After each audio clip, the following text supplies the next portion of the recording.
I sometimes read public domain books here on Leaves of Glen, and they were written a long time ago, so they're usually racist or sexist or bigoted. But in there somewhere and all that is a story, and that's why those stories are famous. Other times, I read works from independent authors, and they're delightfully not racist, but they might have adult language or adult situations. So that's your warning, but I'm sure you are grown up enough to handle it. Don't write to me complaining. Well, what's there for me to talk about when I just recorded the previous episode mere minutes ago? Nothing. I went upstairs and I opened all the windows because it's suddenly warmer out, even though just the other day it was like 40 degrees. So this is frustrating. I don't know if I should be warm or cold. I can't tell what I'm supposed to feel. But I look out my window and I see my neighbor who's neglected his lawn all summer, which is fine, suddenly cares about his lawn. He was out there laying down something on the ground to help the grass grow, and now he's watering it. I don't get it. Months have gone by where I'm out in my front yard trying to make it not look so dead like an abandoned house, and he's out there with his lawn looking like crap. Now suddenly he gives a poop right before fall's about to hit. Maybe there's something about this I don't understand. Being roughly a new homeowner, I don't really get lawns in general. But so, that weirdo's out there. That weirdo's also constantly outside with a table saw in his driveway, which is right next to my living room window, and he's cutting wood with a high-pitched noise, over and over again. He does it all day long. And then he goes out of town for Memorial Day or whatever, Labor Day. What do we just have? I don't even know. And then he comes back in the middle of a Monday and just starts doing it all over again. He does it every day, and he's been doing it all summer. I would think that by now, in his backyard or something, with all the wood cutting he's been doing for months, there'd be a cathedral back there. But there's no sign of anything. I don't know what the hell he's doing. So now he's out there doing... I think maybe there's something wrong with him, and maybe I shouldn't judge him so harshly. But it is not normal, the stuff he does over there. And then plus they have friends over, the wife, and all the friends are cackling, till like 3 in the morning on a weekday.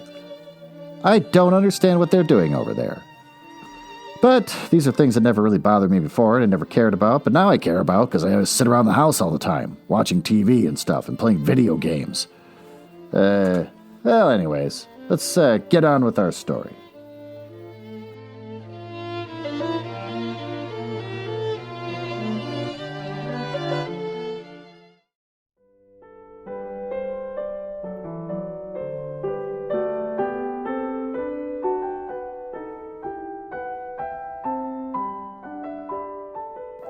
Well, we're going to skip over learning about the author because I'm in a hurry. I got to do this before I go pick up my daughter from her job.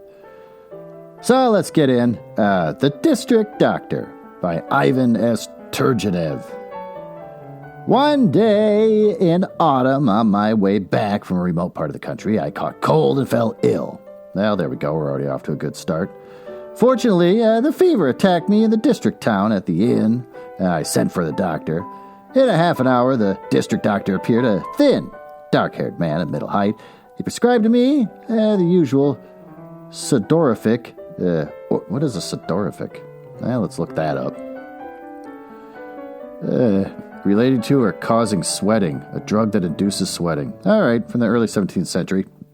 Ordered a mustard plaster to be put on and deftly slid a 5-ruble note up his sleeve, coughing dryly. And looking away as he did so, and then was getting up to go home, but somehow fell into talk and remained. I was exhausted with feverishness, probably in the sweating. I foresaw a sleepless night, and was glad of a little chat I had with my pleasant companion. Tea was served. My doctor began to converse freely. He was a sensible fellow and expressed himself with vigor and some humor with an O-U-R. queer things happen in the world, and you may live a long while with some people, and be on friendly terms with them, and never once speak openly with them from your soul, which others you have secretly or scarcely time to get acquainted. And all at once, you are pouring out to him, or he to you, all your secrets, as though you were at a confession. I don't know how I gained the confidence of my new friend. Anyway, we had to lead up to it, and he told me a rather curious incident. And here I'll report his tale for the information of the indulgent reader. I will try to tell it in the doctor's own words.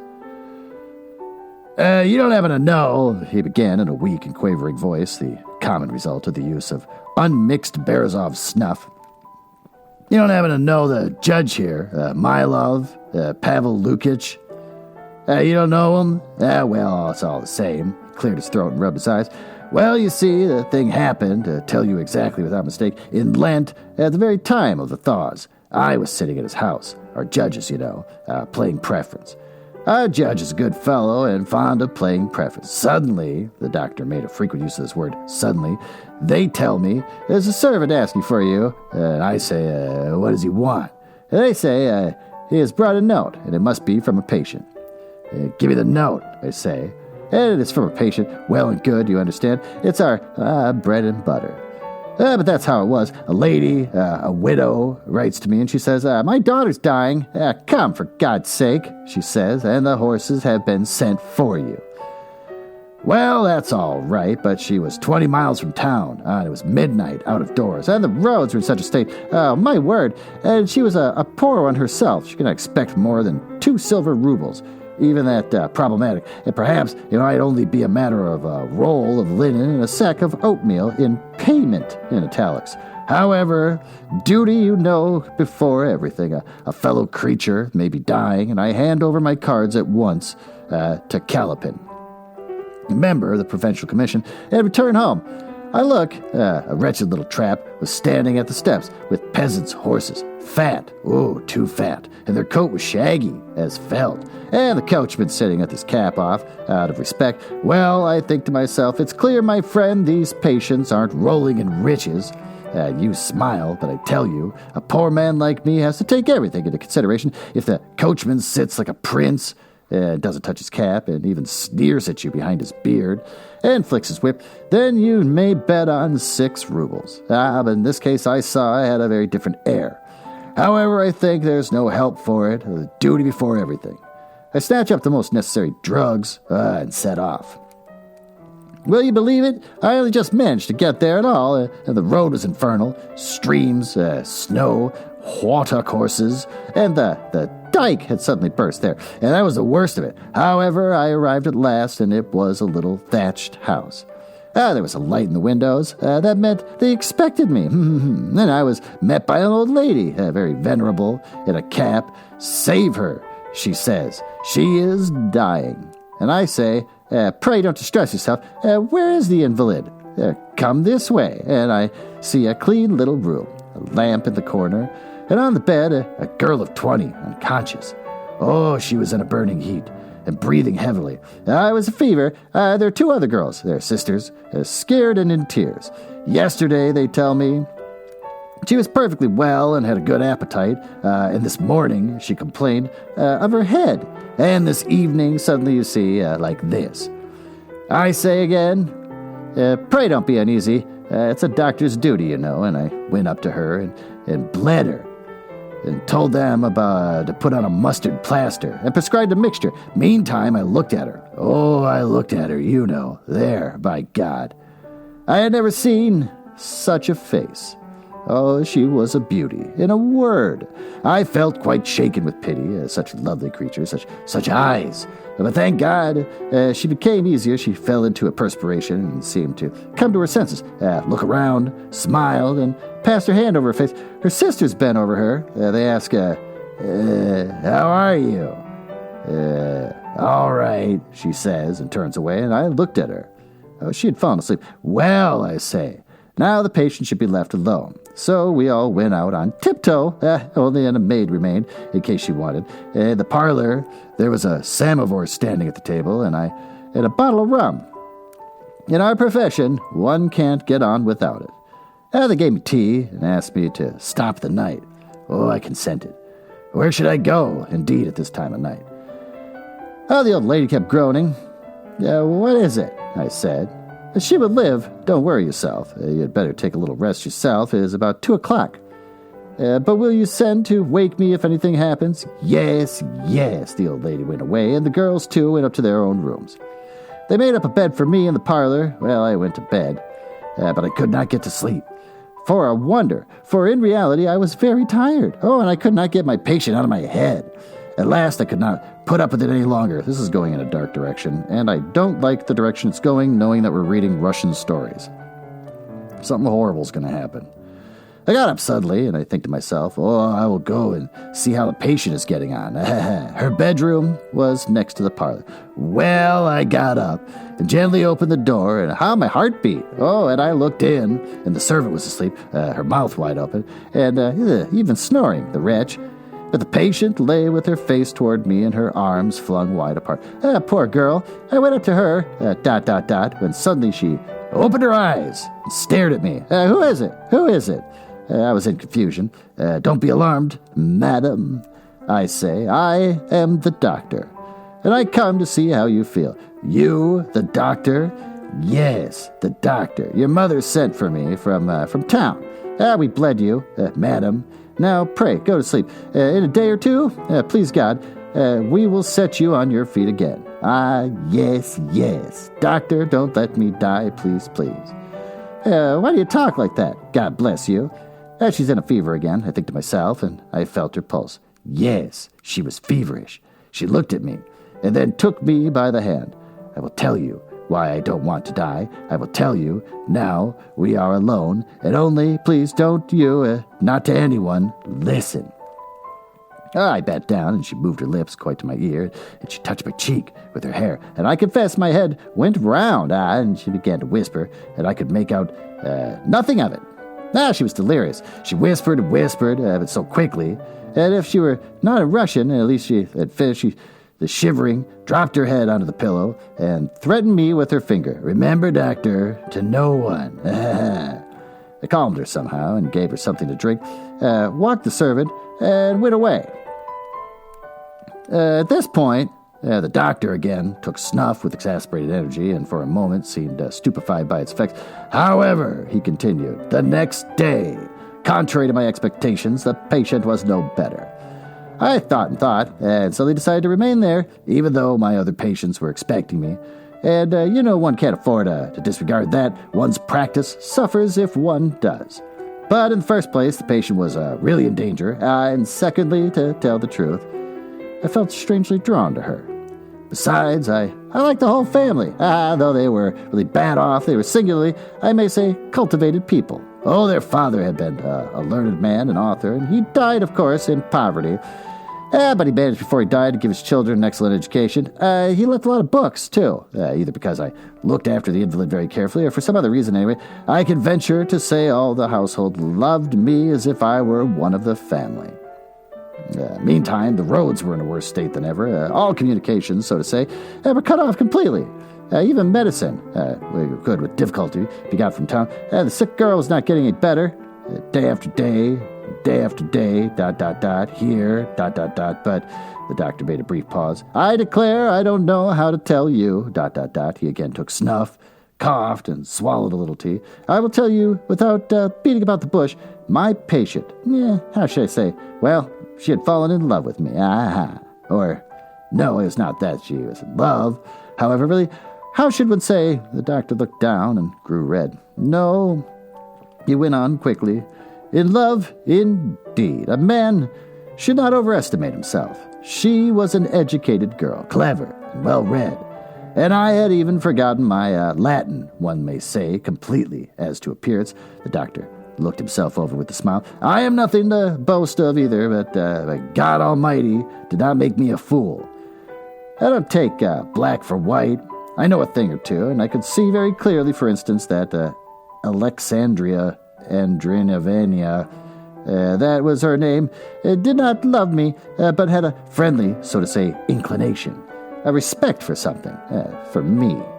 though she herself perhaps mistook this sentiment. Anyway, that was her attitude, and you may form your own judgment of it, but, added the doctor, who had brought out all these disconnected sentences without taking a breath, and no wonder it's written that way. I feel like I just read nonstop for like 5 minutes. With obvious embarrassment, I seem to be wandering rather. You don't understand anything like this. There. With your leave, I will relate it all in order. He drank off a glass of tea and began in a calmer voice. Well, then, my patient kept getting worse and worse. You're not a doctor, my good sir. You cannot understand. But what passes in a poor fellow's heart, especially at first, when he begins to suspect that the disease is getting the upper hand of him? What becomes of his belief in himself? You suddenly grow so timid. It's indescribable. You fancy then that you have forgotten everything you knew and that the patient has no faith in you, and that the other people begin to notice how distracted you are, and you tell symptoms with reluctance, and that they're looking at you suspiciously, whispering, it's horrid. There must be a remedy, you think, for this disease if one could find it. Isn't this it? You try. No, that's not it. And you don't allow the medicine the necessary time to do good. You clutch at one thing and then at another, and sometimes you take up a book of medical prescriptions. Here it is, you think, sometimes, by Jove. You pick up one on a chance, thinking to leave it to fate. But meantime, a fellow creature's dying. And another doctor would have saved him.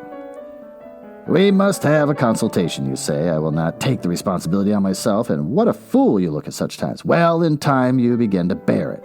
It's nothing to you. A man has died, and it's not your fault. Oh, you treated him by the rules. But what's still more torture to you is to see blind faith in you, and to feel yourself that you are not able to be of use. Well, it was just this blind faith that the whole of Alexandria and Andreyevich's family had in me, that they had forgotten to think that their daughter was in danger. Oh, I too, on my side, assure them that it's nothing. But meantime, my heart sinks in my boots. To add to our troubles, the roads were in such a state that the coachman was gone for whole days together to get medicine. And I never left the patient's room. I could not tear myself away. I tell her amusing stories, play cards with her, and I watch her aside at night. And the old mother thanks me with tears in her eyes, but I think to myself, I don't deserve gratitude. I frankly confess to you there's no object in concealing it now. I was in love with my patient. And Alexandria, blah, blah, blah, blah, had grown fond of me, and she could not sometimes let anyone in her room but me. Oh, she began to talk to me, to ask me questions, where I'd studied, how I lived, who are my people, whom I go to see. I feel that she ought not talk, but to forbid her resolutely, I could not. Sometimes I held my head in my hands and asked myself, what are you doing, villain? And she would take my hand and hold it, give me a long, long look, and turn away, sigh, and say, how good you are. Her hands were so feverish, her eyes so large and languid. Yes, she says, you are a good man, a kind man, and you're not like our neighbors. No, you're not like that. Why did I not know you until now? Alexandra, blah, blah, blah, calm yourself, I say. I feel, believe me, I don't know how I have gained, but there, calm yourself.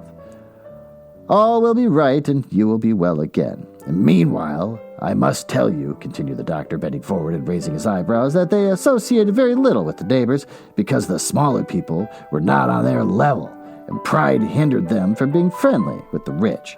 Well, I tell you, they were an exceptionally cultivated family, so it was gratifying for me. She would only take her medicine from my hands, and she would lift herself up, poor girl, with my aid, and take it, and gaze at me. My heart felt as if it were bursting. Meanwhile, she was growing worse and worse all the time. She will die, I think to myself. She must die. Believe me, I would sooner have gone to the grave myself. And here were her mother and sisters watching me, looking into my eyes, and their faith in me was wearing away. Well, how is she? Oh, all right indeed. My mind was failing me. Well, I was sitting one night alone in my patient, and the maid was sitting there too, snoring away in full swing. And I can't find fault with the poor girl, though. She was worn out, too. Alexandria, blah, blah, blah, had felt very unwell all the evening, and she was very feverish. Till midnight. She kept tossing about. and at last she seemed to fall asleep. At least, she lay still without stirring. Oh, the lamp was burning in the corner before the holy image. I sat there, with my head bent. I even dozed a little. Suddenly it seemed as though someone touched me in the side. I turned around. Good God, Alexandria blah blah blah, with eyes gazing with intent at me. Her lips parted, her cheeks seemed burning. What is it, doctor? Shall I die? Merciful heavens, no, doctor, no. Please don't. Tell me I'll live. Oh, don't say so. If you knew, listen, for God's sake, don't conceal my real position. And her breath came so fast. If I can know for certain that I must die, then I will tell you all. All, Alexandria, blah, blah, blah. I beg, listen. I have not been asleep at all. I have been looking at you for a long while. For God's sake, I believe in you. You are a good man. This just goes back and forth. You have no idea who's talking. An honest man. There's no quotes even. It's just ... and then somebody else is talking. Entreat you by all that is sacred in the world. Tell me the truth. If you knew how important it is to me, doctor, for God's sake, tell me. Am I in danger? What can I tell you, Alexandria? Blah, blah, blah. Pray. For God's sake, I beseech you. I can't disguise it from you, I say, Alexandria, blah, blah, blah. You certainly are in danger, but God is merciful. Then I guess she's talking. I shall die, I shall die. And it seemed as though she were pleased. Her face grew so bright. Oh, I was alarmed. Don't be afraid, don't be afraid. I'm not frightened of death at all, I guess she's saying. She suddenly sat up and leaned on her elbow. Now, yes, now I can tell you that I thank you with my whole heart. That you are kind and good, and that I love you. I stare at her like one possessed. It was terrible for me, Do you hear? I love you, Alexandria, blah, blah, blah. How have I... Oh, I guess he's saying it. I thought it was her. This is the most confusing story I've ever read. How I have deserved... No, you don't. You don't understand me. And suddenly she stretches out her arms, and taking my head in her hands, she kissed it. Oh, believe me, I almost screamed aloud. Oh, I threw myself on my knees and buried my head in the pillow. She did not speak. Her fingers trembled in my hair. I listened. She's weeping. And I began to soothe her, to reassure her, and I really don't know what I did say to her. You'll wake up the girl, I say to her. Alexandria, blah, blah, blah, I thank you. Believe me, calm yourself. Enough, she persisted. Never mind all of them. Let them wake. Let them come in. It does not matter. I am dying, you see. And what do you fear? Why are you afraid? Lift up your head. Or perhaps you don't love me. Perhaps I am wrong. In that case, forgive me. Alexandria, blah, blah, blah. What are you saying? I love you. Alexandria, blah, blah, blah. She looked straight into my eyes and opened her arms wide. Then take me in your arms. I will tell you frankly, I don't know how it was I did not go mad that night. I feel that my patient is killing herself. I see that she is not fully herself. I understand, too, that if she did not consider herself on the point of death, she never would have thought of me. And indeed, say what you will, it is hard to die at 20 without having known love. This is what was torturing her. This was why, in despair, she caught at me. Do you understand now? But she held me in her arms and would not let me go. Have pity on me, Alexandria, blah, blah, and have pity on yourself. I say. Why, she says. What is there to think of? You know I must die. This she repeated incessantly. If I knew that I should return to life and be a proper young lady again, I should be ashamed. Of course, ashamed. But why now? But who has said that you will die? I think he's saying. Oh, no, leave off, I think she's saying. You will not deceive me. You will not know how to lie. Look at your face. You shall live, Alexandria, blah, blah, blah, and I will cure you. We will ask your mother's blessing, and we will be united, and we will be happy. I think she's saying, No, I have your word, I must die. You have promised me. You have told me.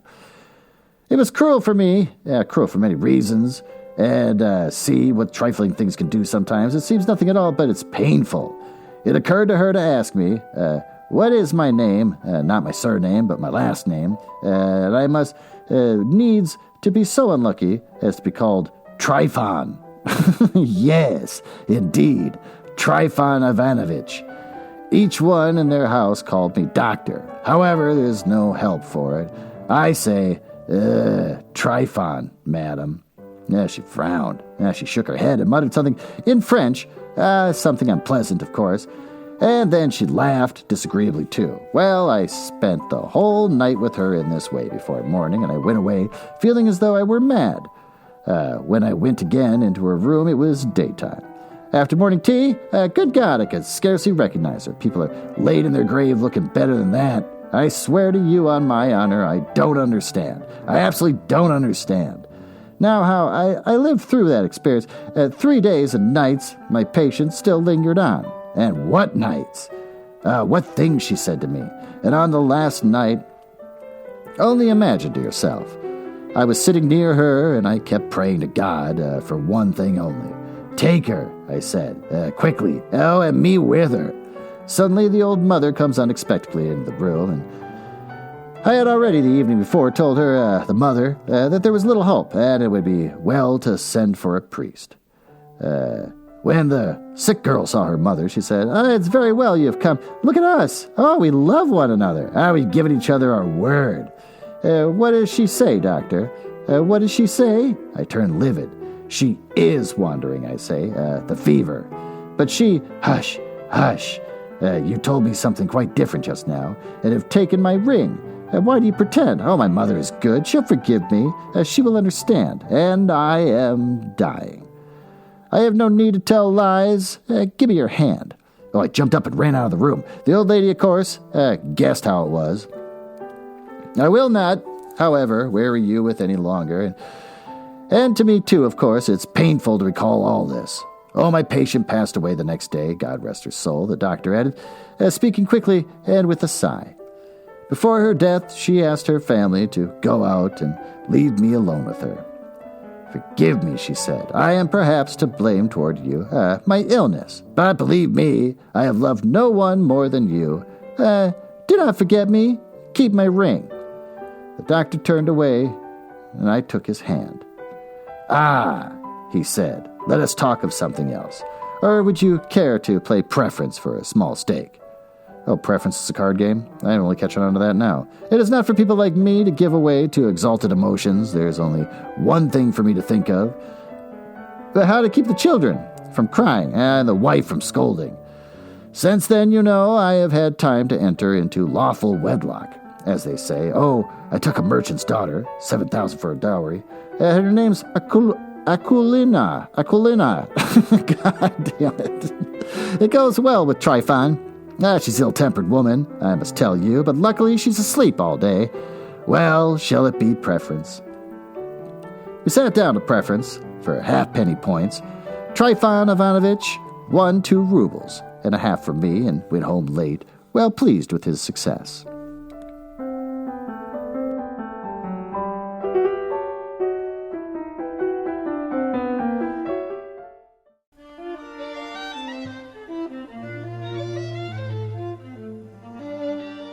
Well, the story turned out as bad as I thought it was going to be. Nothing is predictable. I guess I can respect that out of all these stories.